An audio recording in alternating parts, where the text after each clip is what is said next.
اللهم صل على سيدنا محمد يا رب صل وسلم.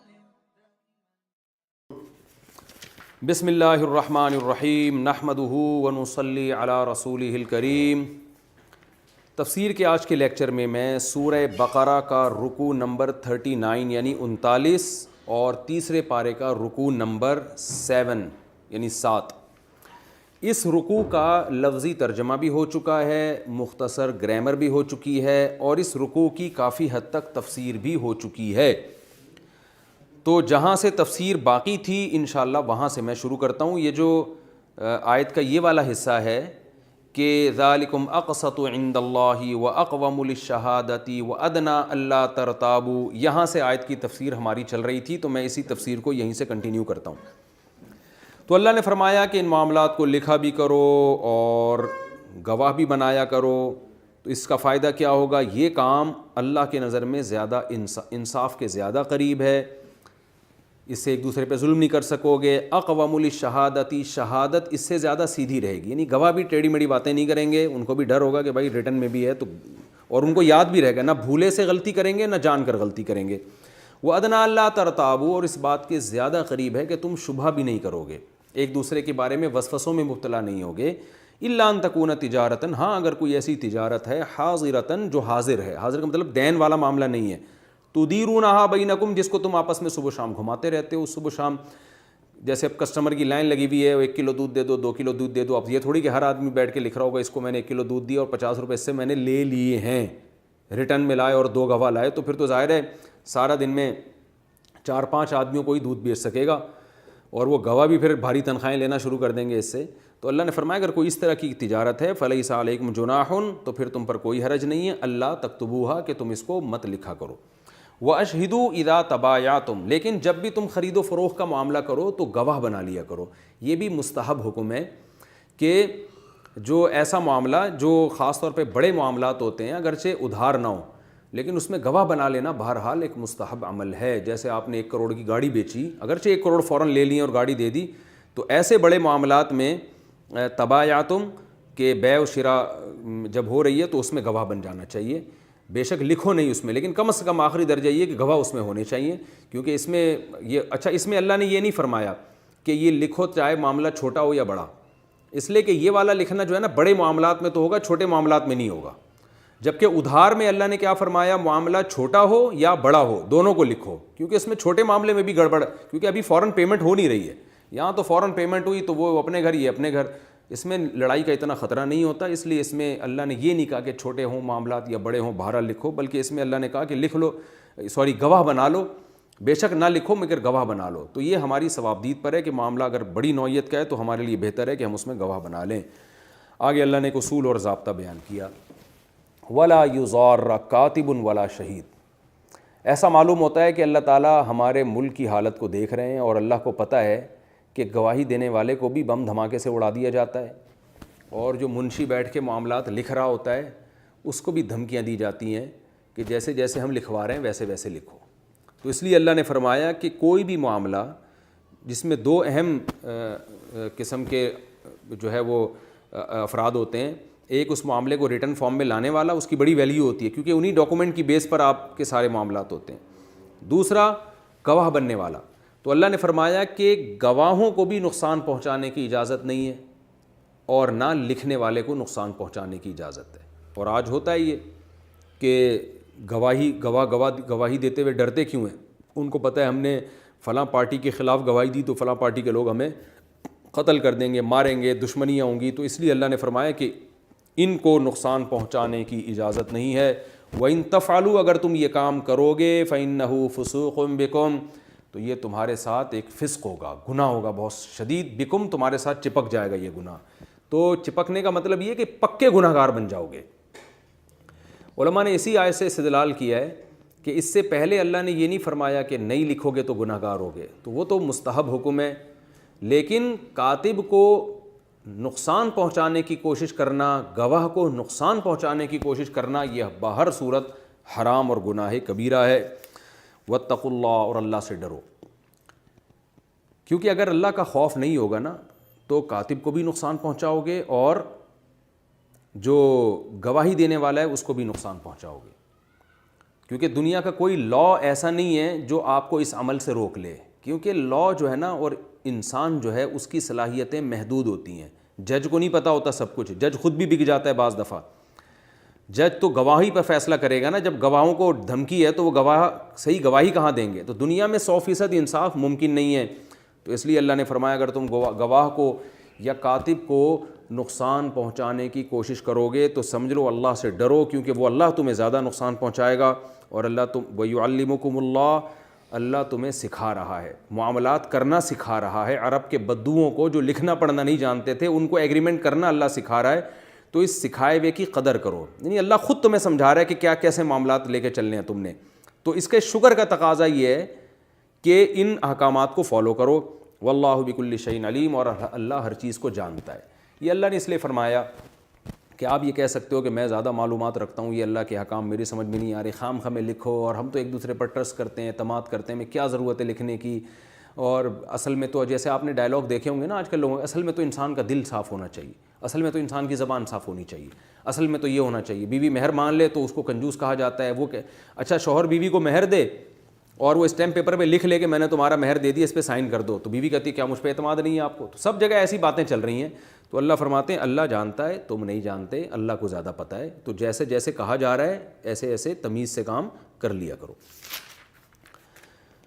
وَإِن كُنتُمْ عَلَىٰ سَفَرٍ، اور اگر تم سفر میں ہو، وَلَمْ تَجِدُوا كَاتِبًا، اور کوئی کاتب ہے ہی نہیں لکھنے والا، اور گواہ بھی نہیں ہوتا وہاں پر. تو کاتب کا ذکر اس لیے کیا کہ کاتب کا وقوع تو اور مشکل ہے، کیونکہ کاتب تو ویسے ہی بہت کم ہوا کرتے تھے، تو سفر میں تو بہت مشکل ہے. تو اللہ نے فرمایا پھر کیا کرو، فَرِحَانٌ مَقْبُوضَةٌ، تو پھر رہن ہے جس پر قبضہ کرا دیا جائے. یعنی جس نے پیسے دینے ہیں وہ کیا کرے گا، وہ سامنے والے کو پیسے تو ابھی نہیں دے رہا لیکن اپنی کوئی ایسی چیز اس کے پاس امانت رکھوا دے. مقبوضہ کا معنی اس کے قبضے میں دے دے کہ بھائی اگر میں نے 1 مہینے کے بعد آپ کو پیمنٹ نہیں کی تو آپ ایک امانت کے طور پر میری یہ مکان کے کاغذات آپ کے پاس پڑے ہوئے ہیں، میری گاڑی کے کاغذات پڑے ہوئے ہیں، میری بائک کے کاغذات پڑے ہوئے ہیں، یا میرا یہ گولڈ آپ کے پاس رکھا ہوا ہے، یا میری فلاں چیز آپ کے پاس رکھی ہوئی ہے، تو آپ کو یہ اس سے پتہ چل جائے گا میں بھاگنے والا آدمی نہیں ہوں. تو یہ اللہ نے فرمایا کہ اس طرح سے جو ہے نا تم رہن دے دیا کرو. لیکن چونکہ رہن دینا مشکل ہے اور سفر میں عام طور پر رہن ہوتا بھی نہیں ہے انسان کے پاس، تو اس لیے اللہ نے فرمایا اگر تم میں سے بعض پر اعتماد کر لیں اور رہن بھی نہ لیں، یا رہن ہو ہی نہیں وہ پھر بھی ادھار کا معاملہ کر لے، تو اللہ فرماتے ہیں اب ایسا نہ ہو کہ ایک آدمی نے تم پر اعتماد کیا ہے اور تم اس کے اعتماد کا ناجائز فائدہ اٹھانا شروع کر دو. تو فَلْيُؤَدِّ الَّذِي اؤْتُمِنَ، پس چاہیے کہ ادا کرے وہ شخص اؤْتُمِنَ جس پر اعتماد کیا گیا ہے، کیا ادا کرے، امانتہ، اپنی امانت واپس کر دے، یعنی اس دوسرے کی امانت واپس کر دے. تو اعتماد کا ناجائز فائدہ نہ اٹھائے، بلکہ یہ دل بڑا کرے کہ دیکھو اس نے مجھ سے 1 مہینے کا، 2 مہینے کا، 1 سال کا اتنا بڑا ادھار کا معاملہ کر لیا، اور نہ اس نے جو ہے مجھ سے رہن مانگا، نہ اس نے لکھوایا. تو اب اس اعتماد کا تقاضا یہ ہے کہ میں اس کے ٹرسٹ کو بحال رکھوں اور اس کا اعتماد ٹوٹنے نہ پائے. تو لہذا میں اس اعتماد کی جزا دوں گا اور اس کی ٹائم پہ پیمنٹ میں اس کو کر دوں گا. وَلْيَتَّقِ اللَّهَ رَبَّهُ، اور چاہیے کہ اللہ سے ڈرے. یہ موٹیویشن کے لیے کہ کوئی بھی کام اللہ کے خوف کے بغیر نہیں ہوتا. اللہ کا خوف نہیں ہوگا تو کوئی عدالت تو نکلوا نہیں سکے گی پیسے آپ سے، کیونکہ نہ آپ کے پاس گواہ ہیں، نہ ریٹرن فارم میں لایا گیا، نہ اس کے پاس رہن ہے. تو اب اللہ کا ڈر ہی ہے جو آپ کو اس کی پیسوں کی ادائیگی پر مجبور کرے گا. اس لیے اللہ نے فرمایا اللہ سے ڈرو، کیونکہ آج پیسے نہیں دو گے تو کل اللہ تم سے انتقام لے گا. وَلَا تَكْتُمُوا الشَّهَادَةَ، پہلے حکم یہ تھا کہ گواہوں کو جب بلایا جائے تو وہ انکار نہ کریں بلکہ آئیں اور گواہ بنیں. اب حکم ہے کہ گواہ بننے کے بعد جب گواہی دینے کے لیے بلایا جائے تو بھی آئیں وہ. وَلَا تَكْتُمُوا الشَّهَادَةَ، گواہی کو چھپائیں نہیں وہ، بلکہ یہ نہ کہیں کہ یار یہ میرا ہیڈک تھوڑی ہے، کیا ٹینشن میں ڈال دیا مجھے، اب فلاں کے پیسے ہیں وہ جانے میں جانوں. تو بھائی جب آپ کے پاس ثبوت ہے تو آپ کسی کا حق ضائع ہونے سے بچائیں، آپ جائیں جا کے گواہی دیں، چاہے عدالت میں بلانا پڑے یا کوئی جرگہ ہو یا کہیں بھی بلانا پڑے. وَمَن يَكْتُمْهَا، فرمایا جو بھی اس گواہی کو چھپائے گا، فَإِنَّهُ آسِمٌ قَلْبُهُ، تو بات یہ ہے کہ اس کا دل گنہگار ہے. یعنی یہ دل کا ذکر اللہ نے اس لیے فرمایا کہ وہ یہ سمجھتا ہے کہ گواہی کا چھپانا ایک زبان کا عمل ہے، گواہی زبان سے دی جاتی ہے، تو گویا میری زبان گنہگار ہو جائے گی، جسم کا ایک عضو گنہگار ہوگا. تو اللہ فرماتے ہیں جسم کا ایک عضو یعنی زبان گنہگار نہیں ہو رہی، بلکہ زبان سے جتنے اعمال نکلتے ہیں وہ اصل میں دل کی طرف سے آرڈر ملتا ہے ان کو. تمہارا دل خراب ہے، دل برا ہے، جس کی وجہ سے تمہارے جسم کے جو اعضاء ہیں وہ حق کو بیان نہیں کر رہے. تو یہ دل کے گنہگار ہونے کی علامت ہے، محض زبان کے گنہگار ہونے کی علامت نہیں ہے. واللہ بما تعملون علیم، اور تم جو کچھ کرتے ہو اللہ اسے جانتا ہے. اگر تم گواہی کو چھپاؤ گے تو اللہ اسے بھی جانتا ہے. یہ سورہ بقرہ کا رکوع تفسیر کے لحاظ سے کمپلیٹ ہوا. اس رکوع میں ہمیں علمی نکات ملتے ہیں، وہ میں انشاءاللہ نمبر وار آپ کے سامنے بیان کرتا ہوں. قرآن مجید کی اس طویل ترین آیت کو آیت مداینہ کہا جاتا ہے، ادھار کے لین دین والی آیت. اور جب میں یہ آیت پڑھتا ہوں، بلکہ علماء پڑھتے ہیں، تو خون کے آنسو رونے کا دل چاہتا ہے کہ ایک طرف اسلام معاملات میں اتنی ایکوریسی کا حکم دے رہا ہے، اتنے سیدھے رہنے کا حکم دے رہا ہے، لیکن انتہائی افسوس کے ساتھ کہ آج اس معاملے میں غیر مسلموں کی تعریفیں کی جاتی ہیں.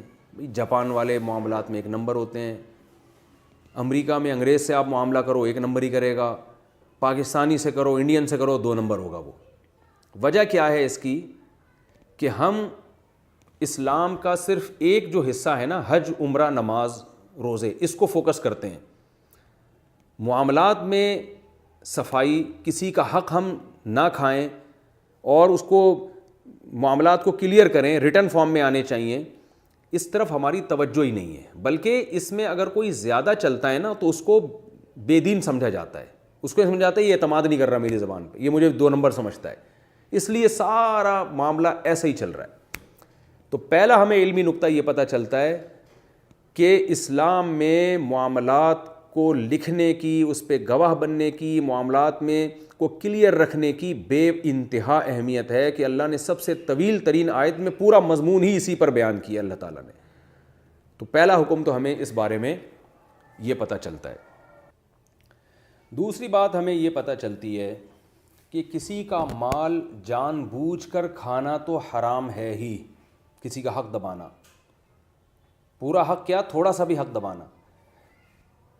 کوئی ایسا کام کر کے بھی حق دبانا حرام ہے جس میں آپ کی نیت حق دبانے کی نہ ہو، مگر کنفیوژن کی وجہ سے، وسوسے کی وجہ سے آپ حق دبا لیں. اسلام میں مال کی حفاظت، کہ کوئی کسی کا مال ناحق طریقے سے نہ کھائے، اس کی اتنی ویلیو ہے کہ نہ صرف یہ کہ آپ کو جان بوجھ کر مال کھانے کی اجازت نہیں ہے، بلکہ کوئی ایسا کام کرنا جس کی وجہ سے غلطی سے کھا لیں، اس کی بھی اجازت نہیں ہے. تبھی تو لکھنے کا حکم دیا جا رہا ہے کہ بھئی تمہیں کہاں یاد رہے گا کہ میں نے کس کے کتنے پیسے دینے تھے. اور اس کے لیے 3 حکم دیے جا رہے ہیں. نمبر 1 لکھو، نمبر 2 گواہ بھی بناؤ، نمبر 3 لکھے بھی وہ جس کے اوپر حق ہے، تاکہ اس کو پتہ ہو کہ تو میرا لکھوایا ہوا ہے. تو اس سے تمام قسم کے وسوسے بالکل دور ہو جائیں گے. وہ تو اب غلطی سے، بھولے سے کسی کا مال کھانے کا کوئی آپشن ہی نہیں رہے گا باقی. اور ہمارے معاشرے میں آپ دیکھیں بس سارا دماغی کھوپڑی یاد یعنی اس پہ چل رہا ہوتا ہے. تو ہمیں دوسری علمی نقطے کی بات یہاں پر یہ پتہ چلی. تیسری بات ہمیں یہ پتہ چلی کہ خرید و فروخت کے معاملات کو لکھنے کا حکم ظاہر ہے اس لیے ہے کہ تاکہ ہم جان کر بھی کسی کا مال نہ کھائیں، غلطی سے بھی مال نہ کھائیں. تو اس کا اصل جو روح ہے نا اس حکم کی، لکھنے کی اور گواہ بنانے کی، اس کی روح یہ ہے کہ کسی کا بھی مال کسی بھی طرح سے حلال نہیں ہے کسی دوسرے کے لیے. جیسے کہ حدیث میں آتا ہے لا یحل مال امرئ مسلم الا بطیب نفس منہ، کسی کا مال اس کی دل کی خوشی کے بغیر حلال نہیں ہے. تو اس سے پتہ چلا کہ صرف یہ خرید و فروخت میں نہیں ہے، اور بھی اگر کوئی معاملہ ایسا ہے کہ آپ کو یہ خطرہ ہے کہ اگر میں نہیں لکھوں گا تو غلطی سے کوئی کسی کا مال کھا سکتا ہے، تو اس کا نہ لکھنا بھی گناہ ہے پھر. جیسے کہ حدیث میں آتا ہے، بخاری مسلم کی حدیث ہے، آپ صلی اللہ علیہ وسلم نے فرمایا کسی کا کسی پر کوئی لین دین ہو، مالی کوئی وراثت کا یا کوئی بھی لین دین ہو، حدیث کا مفہوم ہے، اور 3 دن گزر جائیں اور وہ نہ لکھے تو وہ گناہ گار ہوگا. یعنی گناہ گار کا مطلب حدیث میں آتا ہے کہ کسی مسلمان کے لیے حلال نہیں ہے کہ اس کا مالی معاملہ ہے اور وہ اس کو ریٹرن فارم میں نہ لے کر آئے. تو اس لیے علماء نے لکھا ہے کہ اگر آپ کو یہ ڈر ہے کہ آج آپ مر گئے تو آپ کی اولاد میں جھگڑا ہوگا, یہ پیسے اکاؤنٹ میں رکھے ہوئے تھے, پتہ نہیں زکوٰۃ کے تھے یا ابا کی امانت تھی, یا ابا نے جو گھر خریدا تھا تو پتہ نہیں ابا نے پیمنٹ کر بھی دی تھی یا نہیں کی تھی, یہ جو آج مکان ہے فلاں کو ابا نے دیا ہے, پتہ نہیں سچی مچی کا دیا تھا یا ویسے ہی رہنے کے لیے دیا تھا. آج لوگوں کی موت واقع ہوتی ہے, ہمارے پاس وراثت کے جھگڑے آتے ہیں, ہم سر پکڑ کے بیٹھ جاتے ہیں کہ باپ کو اتنی تمیز نہیں تھی, اتنا شعور نہیں تھا کہ لاکھوں روپے کے پیسے چھوڑ کر جا رہا ہوں, تم بتاؤ تو صحیح کہ یہ کس کے پیسے ہیں. یہ سب جھگڑ رہے ہوتے ہیں. وہ خالہ کہہ رہی ہوتی ہیں تو میرے پیسے ہیں, ابا نے کل مجھ سے ادھار لیا تھا. وہ ممانی کہہ رہی ہوتی ہیں تو کل وہ میں نے ان سے یہ چیز خریدی تھی, وہ تو پلاٹ میرا ہے. بیوی کہہ رہی تو میرے لیے, یہ تو کہہ رہے تھے میں نے تمہارے لیے خریدا ہے پلاٹ. کچھ بھی نہیں لکھا ہوا ہوتا اور قاتلانہ لڑائیاں ہو رہی ہوتی ہیں. وہ اگر آپ مجھے اجازت دیں ایک چھوٹا سا میں اس پہ واقعہ سنا دوں تاکہ اس کی اہمیت آپ کے دل میں بیٹھے. یہودیوں میں ایک شخص گزرا ہے جو بڑا فتنہ پرست تھا. اس نے کیا کیا, وہ عیسائیوں کے پاس گیا اور اپنے ہاتھ کٹوا دیے اور جو ہے نا بہت معذور بن کے, بڑی قربانی دی تھی اس نے یہودی مذہب کی حفاظت کے لیے اور عیسائیوں کو تباہ کرنے کے لیے. ان کے پاس گیا اور کہا کہ جو ہے میں نے عیسائی مذہب قبول کیا جس کی وجہ سے میری قوم نے میرا یہ حال کر دیا. میں تفسیر کے لیکچر میں واقعات نہیں سناتا, لیکن یہ اہمیت کے پیش ہے, میں ذرا جلدی اس کو میں ختم کر رہا ہوں اس واقعے کو, تاکہ پتہ چلے ہمارے معاشرے میں باپ اور ماں یہی کام آج اپنی اولادوں کے ساتھ کر رہے ہیں, ان کو لڑوانے والا. تو وہ ان کے پاس گیا اور کہا کہ تو بڑا اعتماد ہو گیا اس پادری کو کہ بھائی یہ تو قربانی دے کر آیا ہے اور اپنے آپ کو اتنا معذور بھی کر لیا تھا, زخمی کر لیا تھا. تو بالآخر پادری کا قرب ملا اس یہودی کو. مجھے اس یہودی کا نام معلوم نہیں, تاریخ کا ایک مشہور واقعہ یہ, کبھی موقع ملا تو میں کتاب کا ریفرنس بھی دوں گا انشاءاللہ. اور جا کے جناب اس نے بڑا قرب حاصل کرتے کرتے کرتے کرتے بالآخر پھر پادری نے اس کو اپنا جانشین بنایا, پوپ بن گیا بہت بڑا. وہ تھا وہ اندر سے یہودی, تو عیسائیت کو اس پہ بڑا اعتماد کہ بھئی پوپ نے اس کو نائب بنایا. اس یہودی کے دل میں ایک فتنہ تھا. اس نے کیا کیا کہ جب یہ بوڑھا ہو گیا اور اس کو خیال ہوا کہ اب میں دنیا سے جانے والا ہوں, تو اس نے 4 عیسائیوں کو نا, جو آپس میں ان کی ویسے بھی تھوڑی بہت دشمنیاں تھیں, 4 یا 3 تھے, ابھی پورا عدد پورا یاد نہیں ہے, ان میں سے ہر ایک کو الگ سے بلا کے اس نے سمجھایا کہ میرے مرنے کے بعد میرے جانشین تم ہو, مجھے خدا کی طرف سے الہام ہوا ہے, اور یہ الہام ایسا الہام ہوا ہے کہ تم نے یہ خلافت کسی اور کو نہیں دینی ہے, اور یہ خفیہ راز ہے جو میں تمہیں بتا کے جا رہا ہوں. تو 3 یا 4 بڑے تھے ان سب کو یہی کہا کہ مجھے خدا کی طرف سے الہام ہوا ہے, تم میرے بعد جانشین ہو. پھر تیسرے کو بھی یہی کہا, چوتھے کو بھی یہی کہا. اب ہر ایک یہ سمجھ کے بیٹھا ہوا ہے کہ اس پوپ کے بعد میں ہوں اصل, پوپ نے مجھے بنایا ہے, اور 3-4 گواہ اس پہ بھی بنا دیے, 3-4 ادھر بھی بنا دیے, 3-4 ادھر بھی بنا دیے, 3-4 ادھر بھی بنا دیے, اور مر گیا. جب مرا ہے تو سب یہ سمجھ رہے ہیں کہ ہم ہیں اصل. اور پھر جو عیسائیت میں جنگیں ہوئی ہیں, کئی سال تک خون ریز ان کی آپس میں لڑائیاں ہوئی ہیں, ہر ایک یہ دعویٰ کرتا تھا میں خلیفہ ہوں, فرقوں میں تقسیم ہوا اور بیڑا غرق کر دیا عیسائیت کا اتنے ٹکڑوں میں, اور بٹ چکی ہے عیسائیت. اس میں اس یہودی کا بہت بڑا کردار تھا. تو باپ یہ بتاتا نہیں ہے یہ بزنس کس کا ہے, میرے مرنے کے بعد کیا ہوگا, لاکر میں پیسے پڑے ہوئے ہیں, وہ کس کے پیسے ہیں, یہ پلاٹ میں نے بیٹے کے لیے خریدا ہے, تو کیا مطلب دے دیا ہے, ہینڈ اوور کر دیا ہے اس کے, اور کچھ بھی لکھت پڑھت نہیں ہوتی. مہر شوہر بیوی کے حوالے کر دیتا ہے, لکھواتا نہیں ہے کہ میں دے چکا ہوں. پھر لڑائیاں ہو رہی ہیں, بیوی بھول گئی ہے یا بھولی نہیں ہے, وہ چالاک عورت ہے, وہ دوبارہ مانگ رہی ہے, آپ کے پاس کوئی گواہ نہیں ہے, کوئی ثبوت نہیں ہے آپ کے پاس, یا آپ نے مہر دینا ہے اور بیوی کو آپ لکھ کے ہی نہیں دے رہے کہ میں تمہارا اتنا مقروض ہوں مہر کا, مر جاتے ہیں, وہ ایک جھگڑے. تو اپنی قوم پہ رحم کرنا چاہیے, اپنی ذات پہ رحم کرنا چاہیے. تو اس لیے ایک ایک معاملے کو آپ لکھیں. یعنی اس آیت سے صرف خرید و فروخت کا لکھنا لازم نہیں ہو رہا, ہر مالی معاملے کا لکھنا واجب ہو رہا ہے. تو میں اس میں تحدیث بن نعمت کے طور پر اپنا میں بتاتا چلوں, میری الحمدللہ میں وصیت لکھتا ہوں اور اس کو اپڈیٹ کرتا رہتا ہوں. میں نے فولڈر بنا کے گوگل ڈرائیو پہ بھی ڈالا ہوا ہے, اور لیپ ٹاپ میں بھی, اور ریٹرن فارم میں بھی اس کی تصویریں بھی لیتا ہوں کہ لیپ ٹاپ گم جائے یہ ہو جائے گا, گوگل ڈرائیو سے اگر ہیک ہو جائے یا کوئی وائرس آ جائے اس میں, تو پھر جو ہے نا تصویر کی شکل میں بھی ہے, اور اپنے 1-2 خاص لوگوں کو پاسورڈ بتایا ہوا ہے, اور ہر طرح سے وصیت کو اپڈیٹ کرتا رہتا ہوں میں کہ میرے گھر میں جتنا سامان ہے وہ کس کا سامان ہے, فریج کس کا ہے, یہ جو فرنیچر کا مالک کون ہے, اور گھر والوں کا سامان اس میں کون سا ہے, میرا کون سا ہے, یہ جو زیور اگر بالفرض گھر سے ملے تو یہ زیور کا اصل مالک کون ہے, اور جو لفافے میں پیسے پڑے ہوئے وہ زکوٰۃ کے ہیں, اگر زکوٰۃ کے ہیں تو یہ کس تک پہنچانے ہیں, صدقے کے پیسے کس تک پہنچانے ہیں, بینک میں جو پیسے پڑے ہوئے ہیں, میرے پاس ڈائری ہے, میں اپڈیٹ کرتا رہتا ہوں کہ میرے بینک میں فلاں اکاؤنٹ میں فلاں رقم زکوٰۃ کی آئی ہے, اتنے پیسے ہیں, اور اتنے پیسے زکوٰۃ کے جمع ہو گئے, اتنے صدقے کے جمع ہو گئے, اتنے پیسے ایسے ہیں جس کا لوگوں نے مجھے کلی اختیار دیا ہوا ہے کہ جہاں چاہیں خرچ کریں, تو وہ کہاں خرچ کرنے ہیں.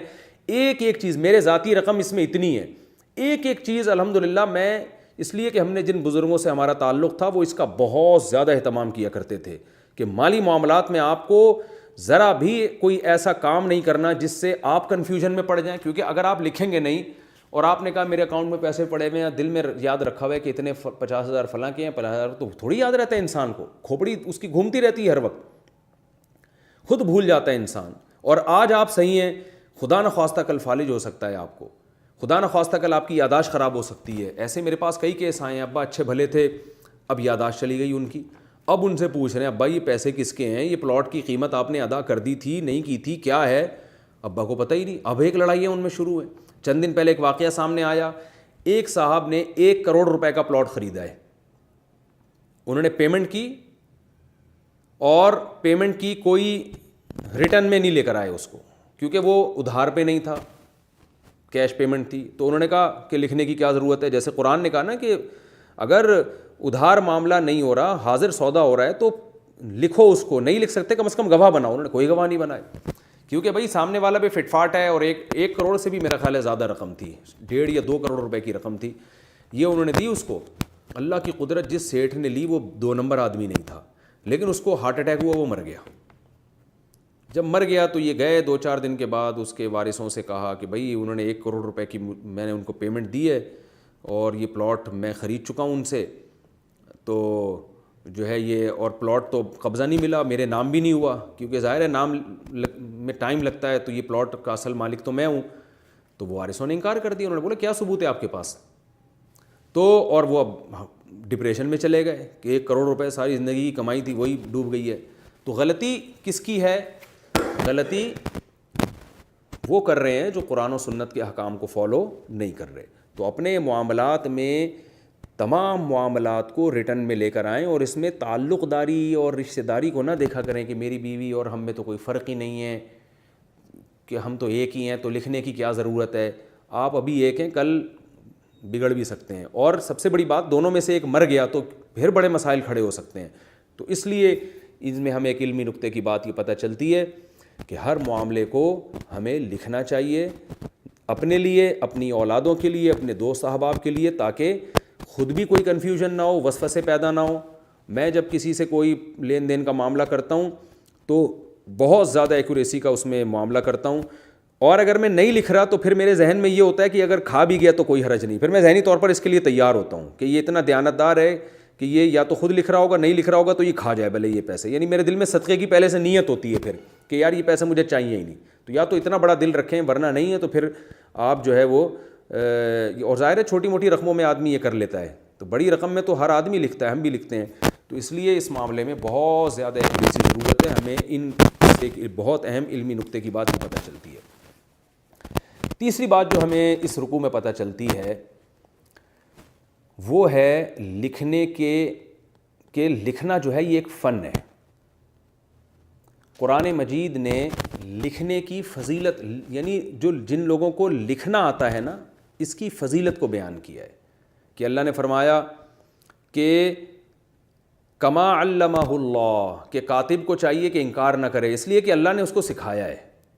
تو اس سے اسلام میں سیکھنے کی اہمیت پتہ چلتی ہے, اور ظاہر ہے لکھنا ایک دنیاوی فن ہے, تو اس سے دنیاوی علوم کی, دنیاوی مہارتوں کی اہمیت کا بھی پتہ چلتا ہے. اور یاد رکھیں علماء یہ بیان کرتے ہیں کہ لکھنے کا جو لفظ قرآن نے استعمال کیا تو اس سے محض لکھنے والا جو الف ب ت لکھتا ہے وہ مراد نہیں ہے, بلکہ اس میں اکاؤنٹنگ کے علم کی فضیلت اور اکاؤنٹنٹ کی فضیلت معلوم ہو رہی ہے. کیونکہ لکھنے کا فن ہر دور میں چینج ہوتا چلا جائے گا. پہلے زمانے میں سادہ لکھا جاتا تھا کہ 3,25,000 درہم فلاں نے مجھے دینے ہیں, آج اس طرح نہیں لکھا جاتا, آج اس کی کیلکولیشن ہوتی ہے. یہی وجہ ہے کہ مسلمانوں کا جب عروج تھا اور مسلمان قرآن و سنت پر دل و جان سے عمل کرتے تھے, مسلمانوں کی حکومتیں تھیں, تو اکاؤنٹنگ کا علم کی بنیاد بھی مسلمانوں نے رکھی. آپ تاریخ اٹھا کے دیکھیں کہ جو اکاؤنٹنگ کا علم ہے اس کے بانی بھی مسلمان ہیں, اور انہی آیتوں کی روشنی میں مسلمانوں نے لکھنا سیکھا ہے. یہ جو ڈیبٹ کریڈٹ کا جو سسٹم ہے نا، یہ اس کی جو بیس ہے یہ مسلمانوں سے آئی ہے.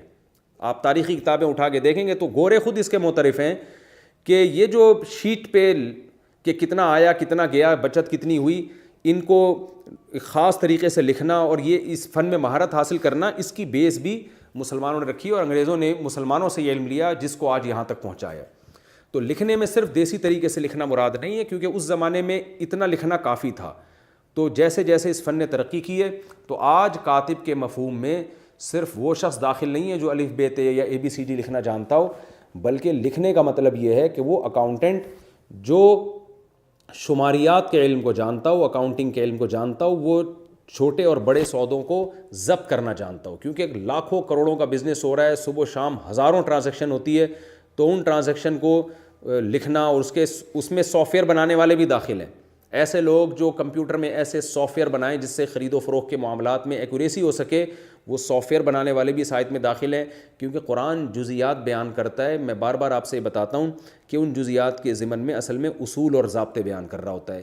کہ کاتب سے مراد صرف لکھنے والا نہیں ہے، بلکہ کمپیوٹر میں ایسے سافٹ ویئر بنانے والے انجینئر جو حساب و کتاب کے کھاتے بناتے ہوں، چاہے وہ رجسٹر کی صورت میں یا سافٹ ویئر کی صورت میں، ان سافٹ ویئر کو استعمال کرنے والے ماہرین، یہ تمام کے تمام لوگ کاتب کی فہرست میں داخل ہیں.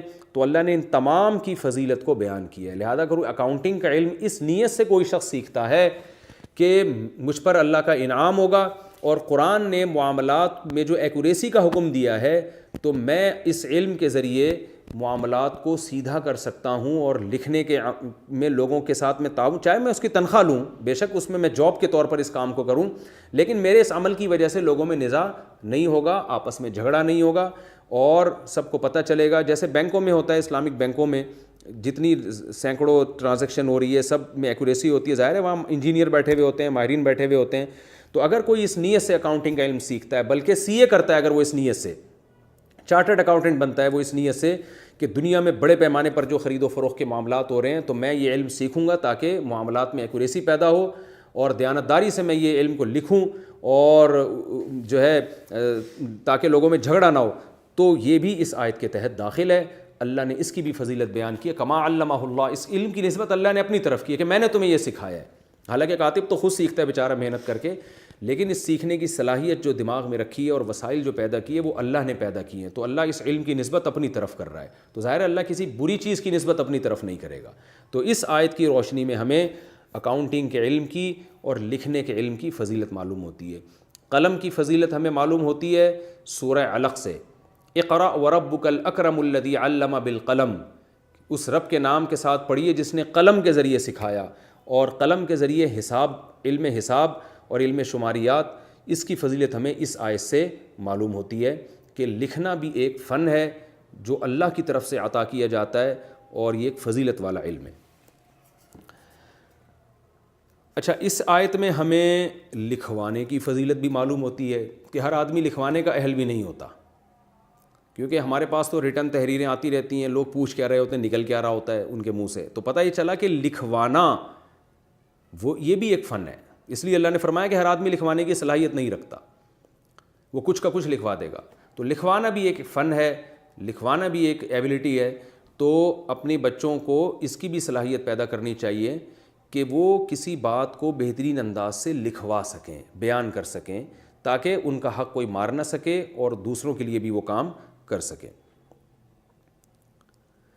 ہمیں اس آیت سے بھی پتہ چلتا ہے کہ اسلام میں اس کا خیال کیا گیا ہے کہ جو کاتب ہے، جو لکھنے والا ہے، اس کو نقصان نہ پہنچایا جائے اور گواہ کو بھی نقصان نہ پہنچایا جائے. بلکہ اس سے پہلے میں ایک فقہی علمی نقطے کی بات بیان کرتا ہوں کہ اگر کوئی شخص لکھوانے پر اجرت لے تو فقہا نے لکھا ہے کہ اس کے لیے اجرت لینا جائز ہے. اور لکھوانا یعنی لکھنا اس پر واجب نہیں ہے کہ اگر آپ کو بلائیں نا لکھوانے کے لیے، اگر 10-15 لوگ ہیں لکھوانے والے تو اس پر واجب نہیں ہے، لیکن قرآن اس کو ترغیب دے رہا ہے کہ لکھا کرو. اسی طرح کسی معاملے پر گواہ بننا واجب نہیں ہے. یہ بھی ایک علمی نقطے کی یعنی فقہی مسئلہ ہے کہ اگر کوئی کہتا ہے آپ آؤ اور میرے جیسے نکاح ہو رہا ہے اور آپ گواہ بنوا رہے ہیں تو اس پر واجب نہیں ہے گواہ بنے. تو گواہ بننا تو واجب نہیں ہے بلکہ ترغیبی حکم ہے. تبھی قرآن کہہ رہا ہے گواہوں کو چاہیے انکار نہ کیا کریں. جب کوئی گواہ بنانے کے لیے لے جائے تو بن جایا کریں. تو ترغیب تو یہی ہے کہ بن جاؤ.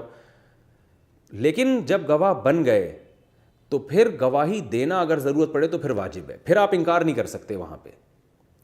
یعنی کوئی پیسوں کا لین دین ہوا, آپ گواہ بن گئے, اب وہ بلا رہے ہیں آپ کو جرگے میں یا عدالت میں بلا رہا ہے, تو آپ پر لازم ہے کہ آپ جا کے گواہی دیں.